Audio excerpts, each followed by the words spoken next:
السلام علیکم۔ نومبر کا مہینہ اپنے اختتام کی جانب گامزن، شدید سردی والا موسم سر پر آن پہنچا۔ دھند نے کئی علاقوں کو اپنی لپیٹ میں لینا شروع کر دیا۔ کیا آپ حالات حاضرہ سے آگاہی حاصل کرنا چاہتے ہیں؟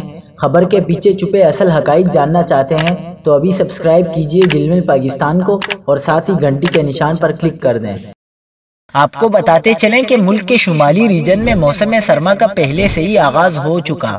ملک کے میدانی علاقوں میں سردی کی شدت بڑھنے کے ساتھ دھند والے موسم کا بھی آغاز ہو گیا ہے۔ سردی کی شدت میں اضافے کے بعد پنجاب اور سندھ کے میدانی علاقوں میں رات اور صبح کے اوقات میں دھند چھانے لگی ہے۔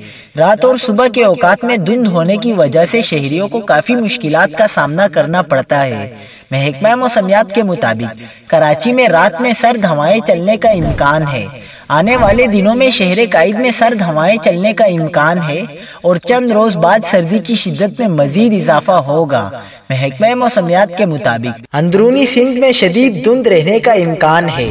دوسری جانب پنجاب میں لاہور سمیت کئی علاقوں میں خطرناک فضائی آلودگی کی وجہ سے دھند کی بجائے اسموگ کا راج ہے۔